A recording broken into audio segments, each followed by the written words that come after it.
Over 17 albums, 150 albums sold worldwide, 3 decades in the music industry, and a star on the Hollywood Walk of Fame.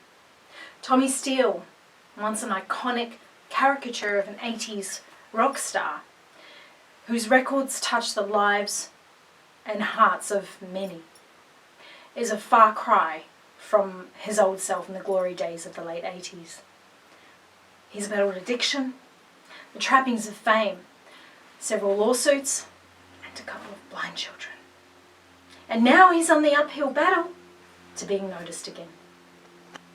I'm Vanessa von Strappenherd, and you're watching a parody of a current affairs news program. Stay tuned. In the late 1980s, the music industry had a huge shadow of regret cast over it, followed by 2 words: Tommy Steele. His songs garnered dozens of fans and a brief stint in the spotlight. This was quickly followed by a downward spiral, fueled by bad career choices and unhealthy addiction. This deluded egotist has now become the butt of every internet joke on social media. He was born Reginald Earl Curtinson in the late 50s, raised by his mentally ill mother in a 1-bedroom apartment behind an Asian takeaway store, where a crazy Chinese woman fostered his musical talents. I had the chance to sit and chat with Tommy as he opened up about his life and the events that shaped him as a person. I was raised in the west of London by my mum and my dad. My mum was sort of like a homemaker with an irrational fear of decorating. My dad, rest in peace, lost his life in the line of duty. He was a drill sergeant for the Salvation Army. So what influenced you the most when you were growing up? The old lady, Mrs. Singh, who was Chinese, and she used to sing to us in Chinese. One of them was Bing Yo Fong Kai Jing Yo Fong Bo Bang Gai Dai Jing Yo Yang Bo. It's one of my favourites. You've got a good dialect there. It's a cross between Cantonese and nonsense. So what was the first musical instrument that you played? How old were you? It was the cowbell at age 9. Sort of, well, I say cowbell, but it was really sort of like a cheese grater. No, it was just a cheese grater. So what was the first band that you were in, and what were you guys called? The first band I was in high school, and we were called the Sex Puppets. There was 19 of us in that band. It was a punk band, you see.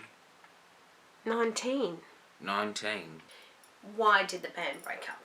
After I'd sort of gotten famous, the press had made a whole big story about, sort of like a feud between me and Mr. Bamboozled.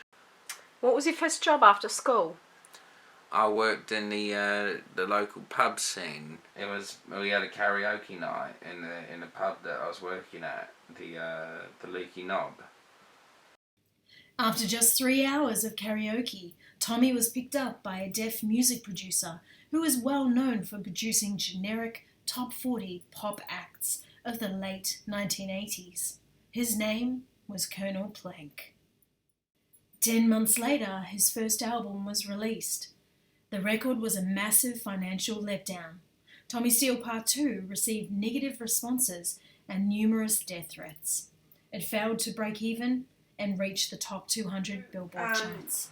What do you feel its lack of success was due to? I'd really blame it on one of the first tracks when I got a choir of dogs to sing.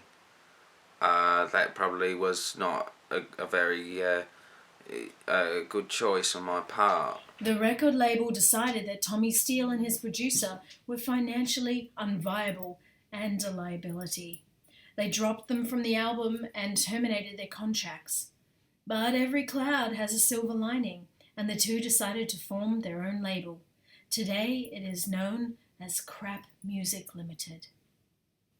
From 1987 until later in 1987, Crap Music Limited produced some of the most bankable artists and over 500 generic-sounding top 40 hits, from a-ha, Culture Club, Madonna, right through to Take That and New Kids on the Block. It was during this time that Tommy Steele began recording his next project, the now legendary Steel Mill. Well, I think it should be a play on words, right? I think, because my stage name is Tommy Steele. What do you do with that? You can do a million things. So, Steel Mill was like sort of the brainchild of all of that. Exactly. Steal my heart. Exactly, right? Anyone can sing that.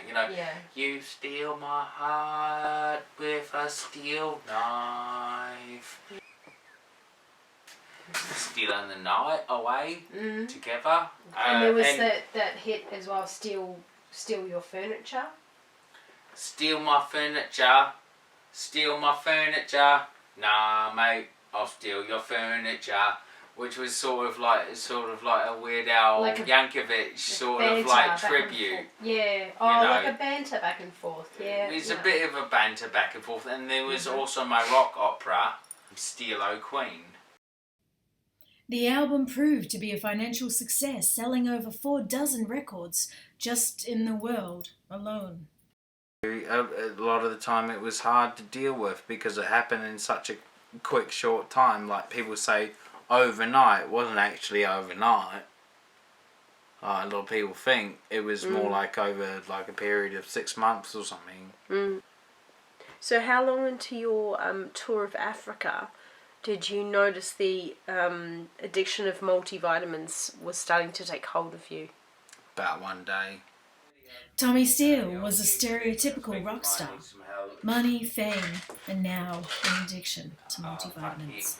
I'll just play one of my songs for the old YouTuber. It goes like this.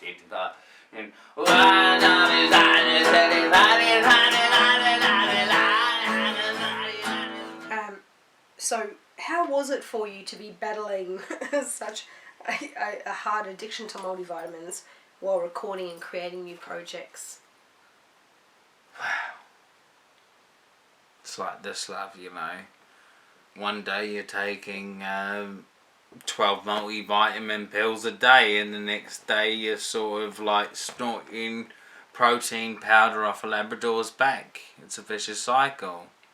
And like, I don't want people at home, like kids to see us and go, oh wow, Tommy Steele, he's really cool, let's go do multivitamins. Tommy, I don't think that they'll think that. Why not? With his sophomore album under his belt and now hundreds of dollars in his pocket, his next musical projects proved to be disaster after disaster.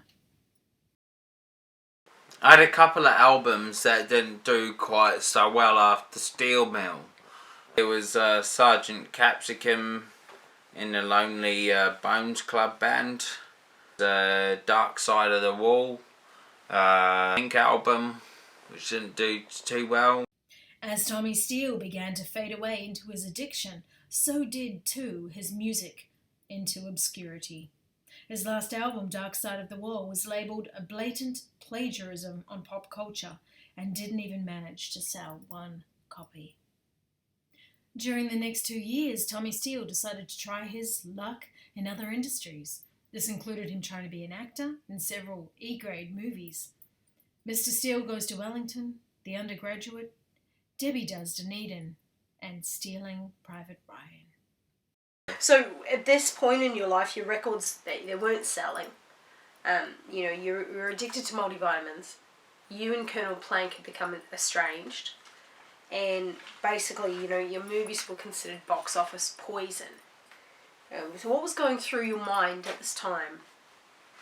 I mean, I have an itch, right, and it can only be scratched by multivitamins. What do you expect me to fucking say? I mean, I've been sat here for about... Just calm down, Tommy. No, look, you calm down. But I am calm.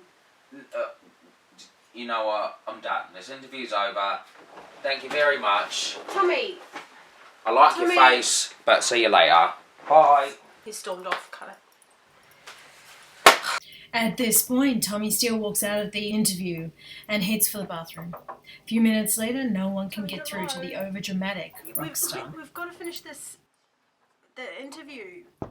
After 2 hours, we decide to do the impossible and call the only inanimate object that can get through. You have to come and help me. You have to talk some sense into Tommy. He won't come out of the bathroom. Tommy, Colonel Plank's here.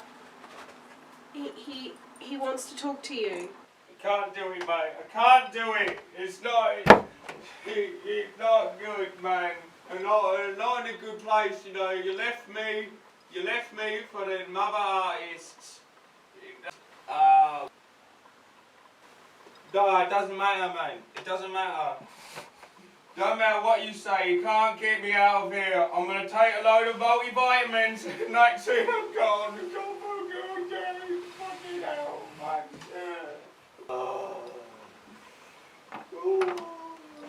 Oh, that's it, man, that's it. Where are you? Oh, he's getting so much. Oh, you're my bestest friend. You're my bestest friend. You're my one friend. You're my one friend.